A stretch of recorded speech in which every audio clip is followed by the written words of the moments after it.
ចូលម្ដងមួយទៀតគឺស្ថាប័នអនុវត្តស្ថាប័នអនុវត្តនេះ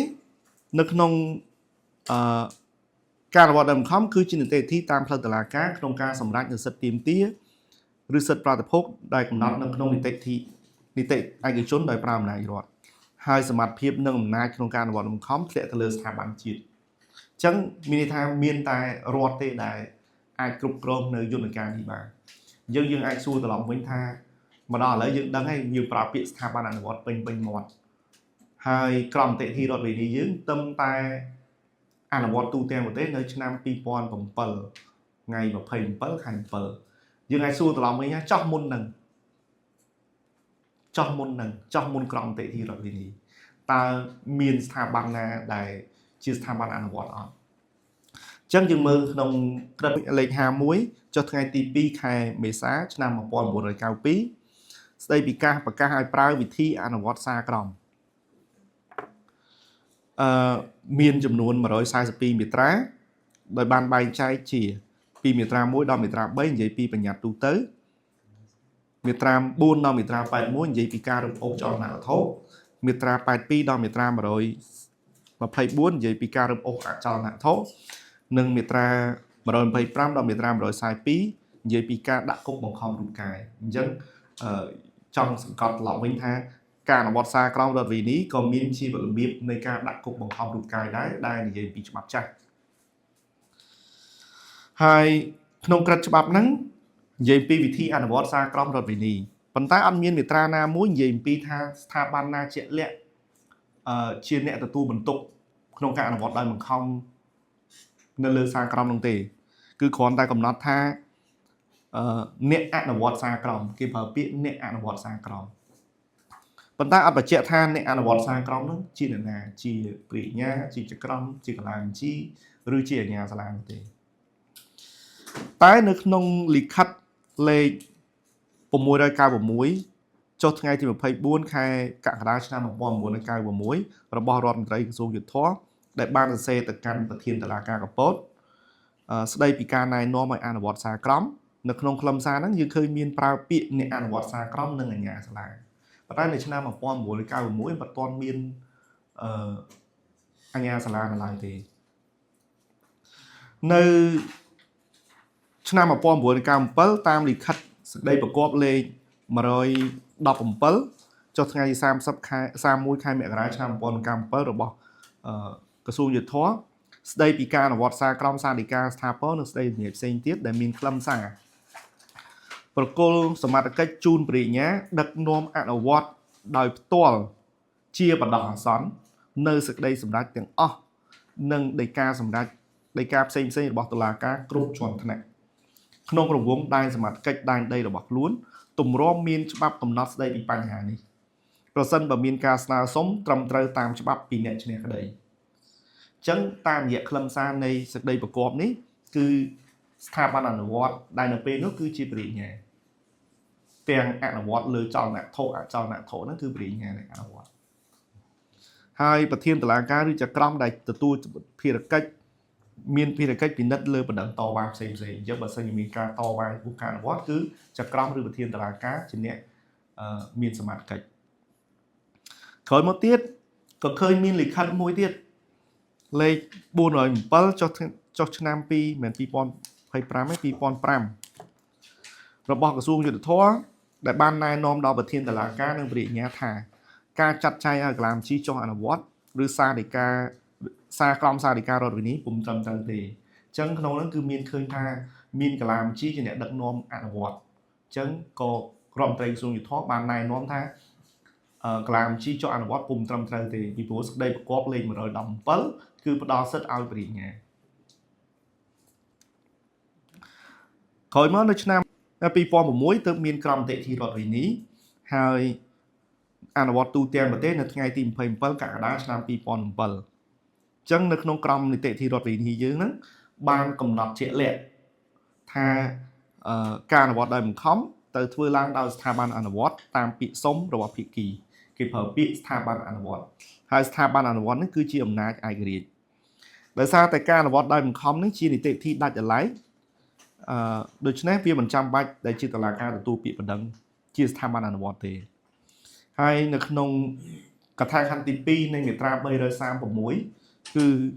បានចែងកំណត់អំពីប្រភេទស្ថាប័នអនុវត្តជា2មានតុលាការអនុវត្តនិងអាជ្ញាសាលាហើយតុលាការអនុវត្តគឺជាតុលាការដែលមានភារកិច្ចធ្វើការអនុវត្តដោយបង្ខំដែលពាក់ព័ន្ធទៅនឹងការអនុវត្តដោយបង្ខំហើយអាជ្ញាសាលាគឺជាស្ថាប័នយុត្ថាធិការមួយឯករាជ្យដែលទទួលបន្ទុកធ្វើការអនុវត្តដោយបង្ខំដែលកំណត់ដោយច្បាប់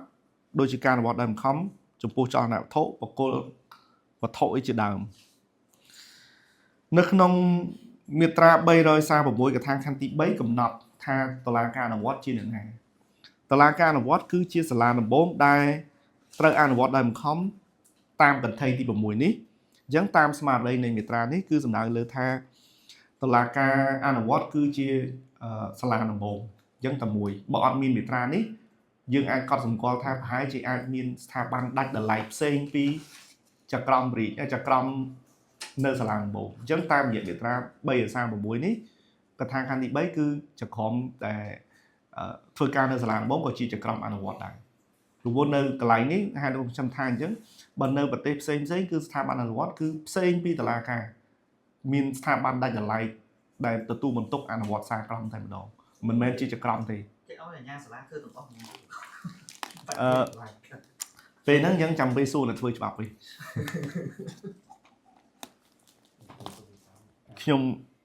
ជំរាបជូននៅច្បាប់ឯងអញ្ចឹង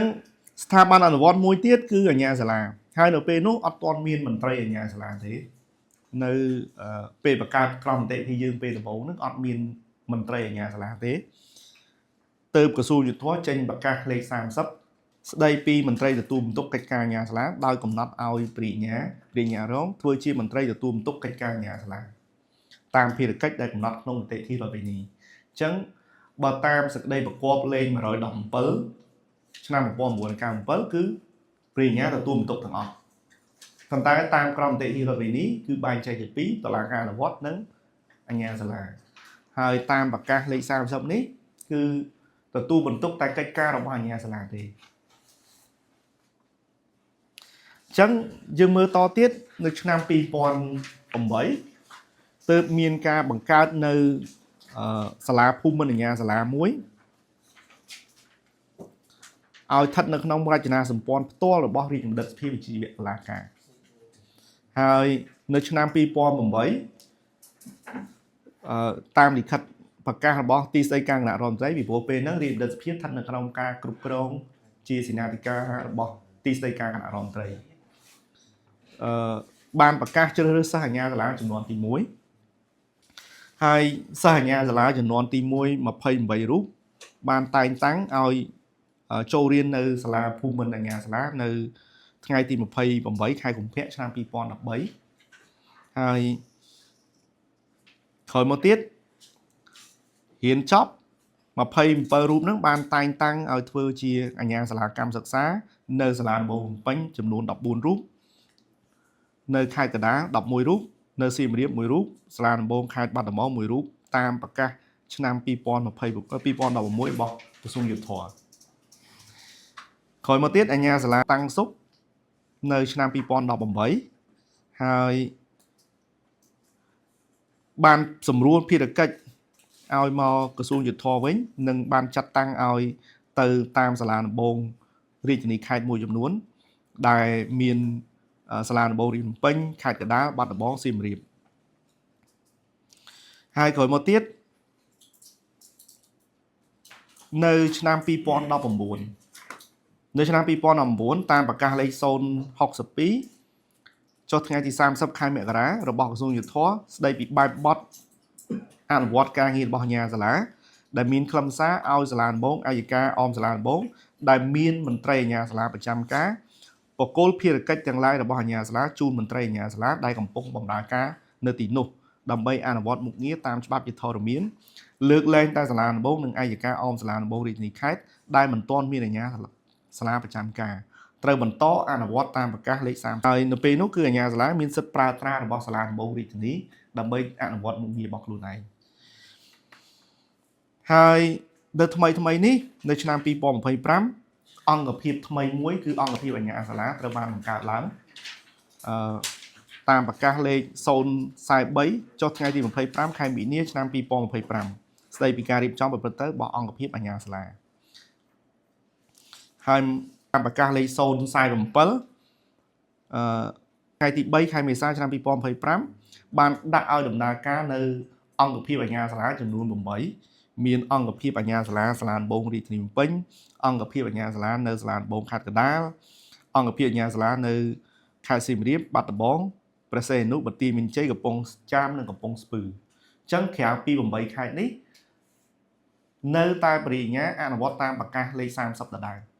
គឺខេត្តដែលអត់មានអង្គភាពអាជ្ញាសាលាគឺបរិញ្ញាជាអ្នកទទួលបន្ទុកដដែលអញ្ចឹងអត់ទាន់បានមកដល់បច្ចុប្បន្នត្រឹមថ្ងៃនេះអត់ទាន់មានអង្គភាពទី9ឡើយតែមានទី8អញ្ចឹងនេះជាការវិវត្តរបស់ស្ថាប័នអនុវត្ត